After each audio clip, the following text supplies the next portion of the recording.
உங்க பேர் இல்லாட்டி உங்களோட புடிச்சவங்களோட பேர வந்து இது மாரி எழுதி ட்ரை பண்ணி பாருங்க. ரொம்பவே இன்ட்ரெஸ்ட்டா இருக்கும். ரிசல்ட் வேற லெவல்ல இருந்தது.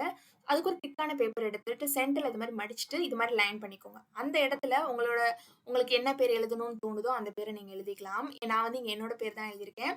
ரொம்ப பெரிய பேரா இருக்கு அப்டின்னா, அதுக்கு ஏத்த மாரி பேப்பர் சைஸ பெருசாக்கிக்கோங்க.